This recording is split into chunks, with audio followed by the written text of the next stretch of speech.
That is not a number, it's just representatives. He wants to have 2, 3, whatever he wants.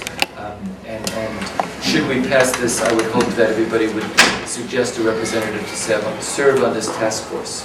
So, I've added McDowell to the first resolution. Anybody else want to co-sponsor the first resolution? Okay, is everybody okay with putting it on? Okay, and the second one is Murtaugh and McDowell and Robertson and Lesnick. Anybody else want to be added? Okay, we'll put it on. Thank you. Next one is McDowell Equal Pay Day, April 24th. Yeah, National Day of Equal Pay for women. Women are underpaid, so we're going to join all other municipalities in recognizing April 24th as Equal Pay Day.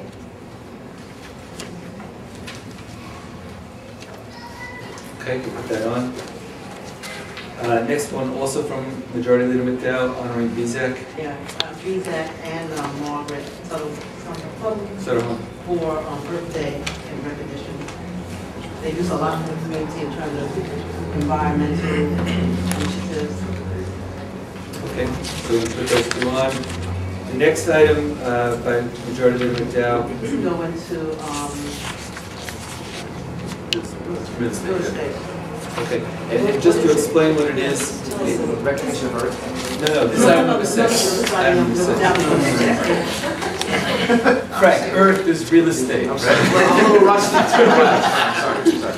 I would like the city to explore, as more development comes to the city of Yonkers and developers are acquiring properties, we're losing a lot of our affordable housing stuff.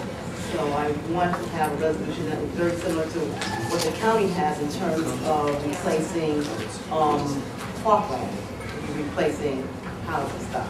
Because a lot of times, if you take a development, like say, for example, 121 Glenwood Avenue that has 321 units, that goes market rate, and then you just 10% is required. You don't have to give 30 affordable houses, and you're losing 200 something affordable houses in Yonkers. Those units don't have to be placed in that particular location, which should be somewhere within the city.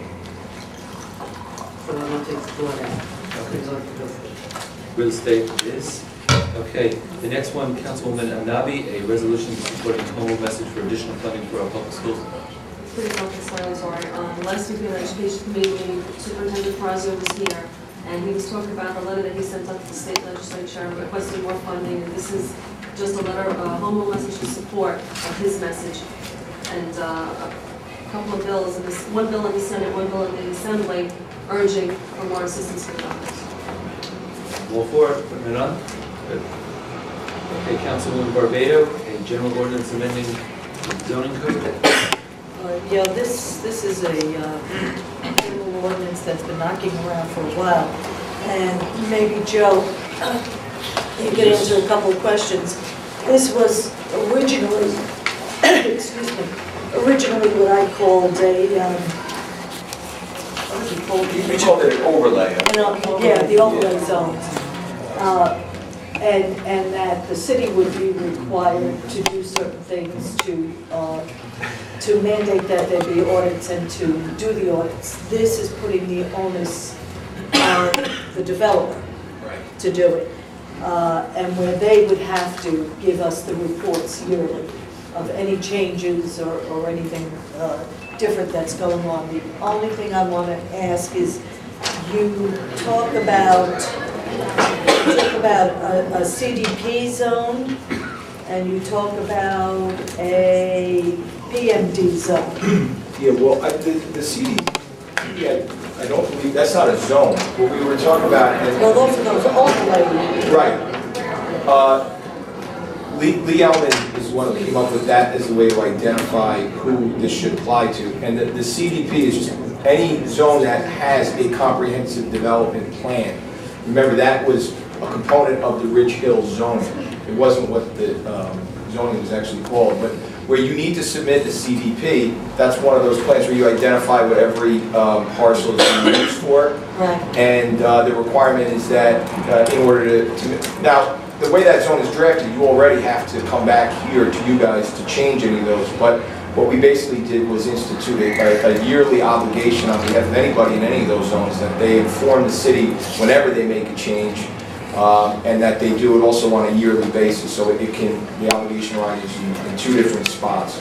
And when you do that, you need to say, basically recite any changes that have been made up to that point. What you originally were granted, what changes have been made, how it stands now on a yearly basis.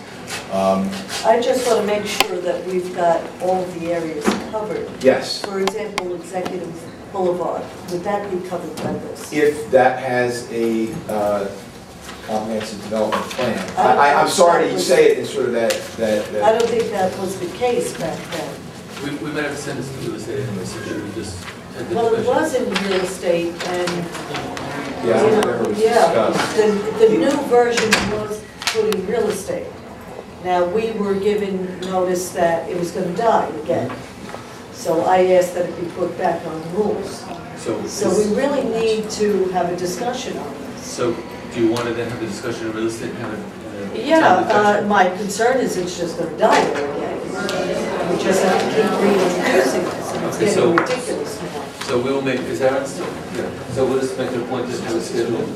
And Aaron, It could request be in legislation the and code because it is to come to that, he's the one who it is drafted it. an And I amendment talked to the about it zoning mainly code. him. You first. It's not a specific development, it's an amendment to our zoning code. Right. So we'll put it in legislation. Oh, that's what Dennis gets from Cool, I know I can count on that. Okay, we have two more items. One was, One question, on the bottom it says Hernandez, 27,000. yeah, that was a mistake. I think Is that approved? no, that was approved in the last one. There was a misunderstanding as to which one was coming over from the previous administration. And one of them is, it's the one we discussed, 3,600. The one we already discussed. Yeah. That was Couple of other things, and if somebody can find this, we're about to discuss the other items that were put over by him, the income tax surcharge and they go on automatically? Okay. So we'll discuss it. Also, through the chair, Mr. President, just a reminder that we'll have the public hearing on the street dedications for the Collins project at the next council meeting. And the legislation. Okay, now this was just handed to me by Tracy. It's a local law amending Chapter 56 of the code, for the electrical code regarding licensings and fees. I think the intention here is that it should be referred to legislation and codes, right?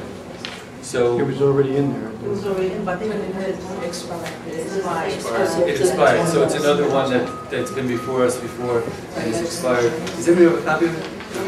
Good. Okay, the next item on here is not on here, it's not actually an item, but it's a letter, and it's the letter concerning Tom Courtney.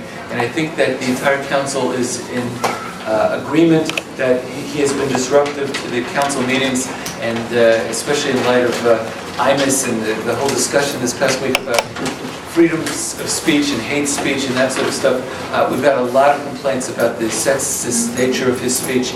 We have a letter that Mr. Murtaugh drafted. Yes, so respectfully, I think the letter speaks for itself on Okay. the legalities.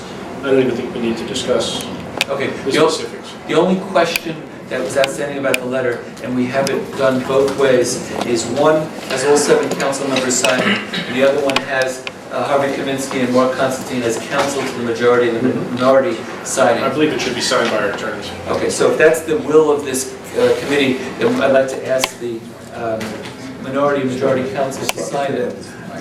I can read it. I'd like Harvey to read it for me. You can read it first. I'd like to nominate Harvey as my counsel to read it. I just wanted to add Give him a power that, of attorney. I just wanted to add that, I have spoken with the mayor in reference to keeping downstairs and